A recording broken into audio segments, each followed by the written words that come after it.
Folks, this is my good friend Peggy Moore. Yes. And Peggy is running for Oakland City Council at large. Yes. And this is our first long form video, and as most people who watch my videos know, this is all you and not me. So Peggy, tell me not just why you're running for at large, but what do you see as the problems in Oakland?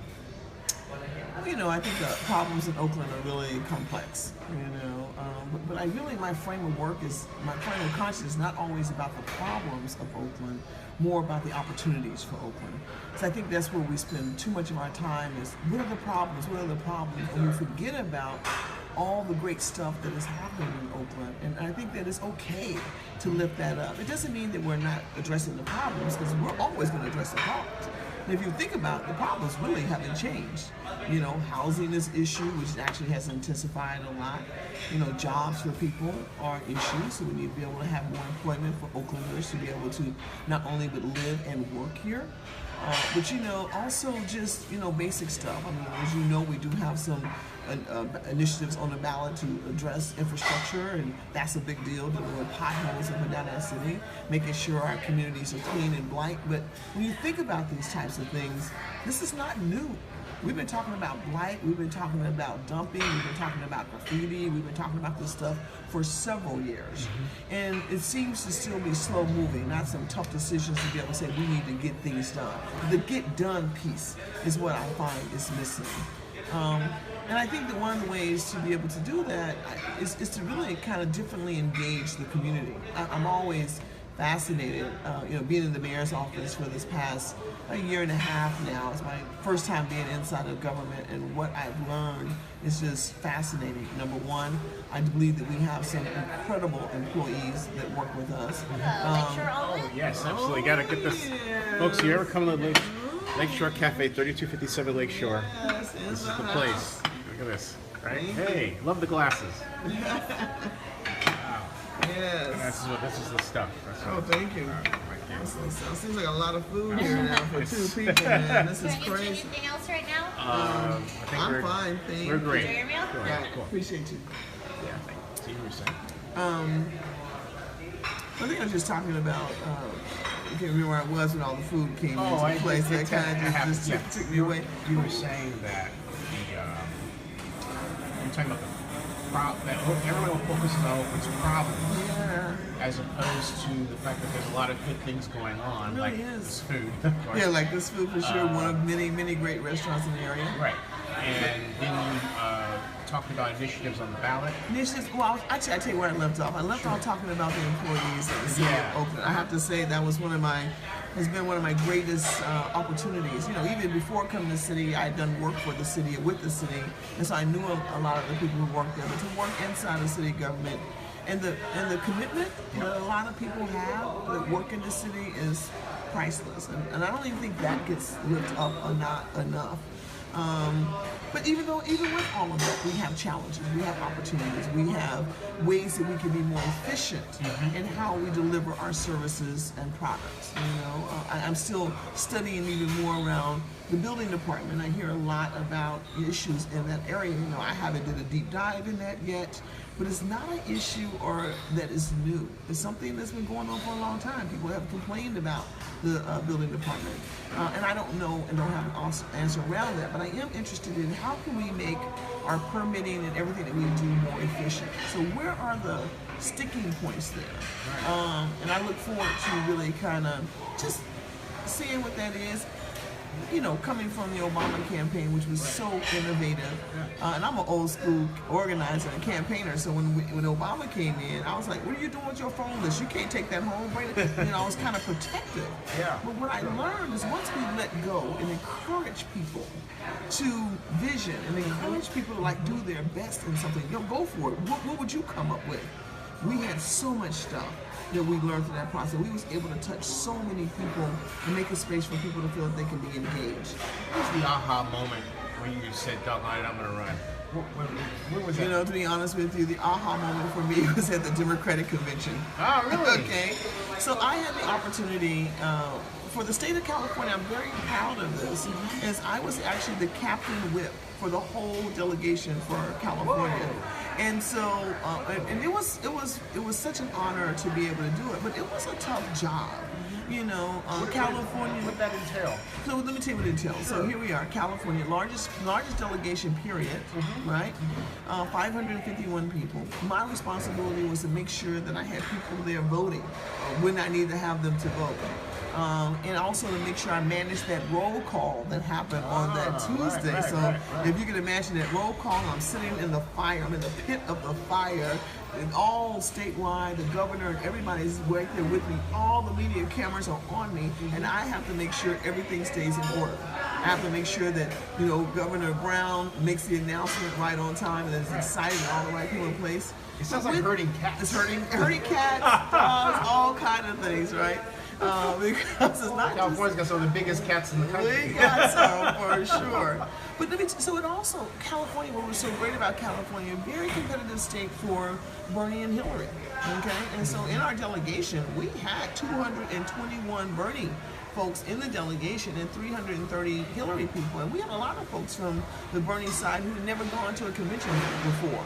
And so just kind of managing that and finding the different places where people can express themselves, even in opposition, but yet still be together, okay? And there were some tough moments in that. And so after being in the middle of that. This is the second of our video series with Peggy Moore, and she was talking about the motivation for running for at-large starting at this year's Democratic National Convention. Well, you know, it started a while back. I mean, I remember when Henry Chain had the seat. I remember Rebecca ran the first time. Then Melanie Shelby ran. I worked on both Rebecca and Melanie Shelby's campaign during that time.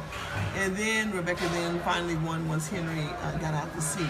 You know, so I've been very familiar with this seat for quite some time. But it was when I was in that fire at the Democratic National Convention as this year, as the chief whip, Captain Whip for the state of California, the largest delegation, and that let me know that I can be in conflict. I can hold a space where people's voices could be heard. Sure. Okay, and they can express themselves, and I can still make it safe, and then yet still keep us moving forward. And not all this crazy fighting and you know, and it's going to happen because people are passionate.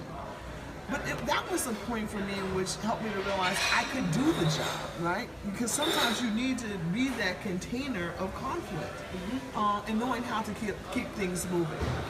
And I already felt that I had a basic skill set to be able to get in and lead and connect with people, deal with some of the hot issues. I have no problem making a decision. Okay, I have no problem showing up when necessary. The thing about me is, if I tell you I'm gonna vote a certain way, you can count on that vote. You know, I'm not gonna lead you down the road thinking one thing and then pivot and do something different. I believe in being transparent. So those basic skills that I have, you know, I'm 52 years old, getting ready to be 53. So I've had a lot of work experience. So I know how to make decisions and get things done, and also manage and lead people as well, because when I think of myself as a leader, I love to be a leader amongst leaders. Right. And we all have our thing that we do. But what do you see as Oakland's major issues you want to tackle as at-large? So the at-large seat, you know, of course I want to take a really close look about how we really deal with this homeland and encampment problem out on the streets. It is so deep. It is something that requires not only the city, but the county and the state needs to be involved in this process. This is not an isolated issue to Oakland, but we are feeling it more than ever.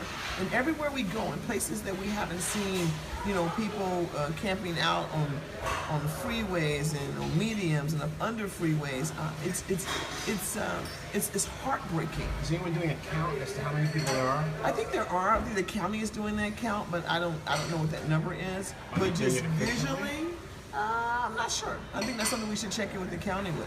But just visually, just the energy, just the vibration that we see, it's painful because, you know, your assumption is that this person needs help and this person doesn't want to be there. But then that, in some cases, is so far from the truth. We have people that's where they want to be. Why do you think that is? Well, I think it's a safe place that they can own. For some people, it's the safest place. I think that mental illness is an issue that impacts a lot of our families. In my family, my family suffers from having a member who suffers from mental illness, and I understand the impact of that. And some people are not taking their meds, or whatever the variety of reason is. But for some people, if I own this, and this is all I have, and this is where I am, I don't want to go. I'm afraid if I go someplace else, I might not be able to stay, I might get kicked out, I might whatever. So, and then some people have just been put out of their homes. And it's not just adults, it's families. And that is sad for me. So we need to find out the right mix and combination to be able to help those that want to be helped. And for those who don't want to be helped, how do we create a safe place for them to also live? But also keeping in mind, it's not okay to be outside of a business. I have to think about what that looks like for that business person as well. And so to strike the right balance around that, I think is very important. But always remaining being humane, about it. Hey, so tell me and my viewers, who's Peggy Moore? Where'd you grow up? Where were you Peggy born? Moore, right? Yeah, where were you born? So look, I'm born and raised in Oklahoma City, Oklahoma. Oh, okay. I'm the oldest of four, raised by my mother, stepfather. My biological father is in Maryland. He's now deceased, and I have about 6 siblings on that side, but raised with my 4 siblings. I grew up in Oklahoma, went to junior college, but I pretty much worked all of my life. Left Oklahoma and went to Texas and stayed in Texas for about 7 years.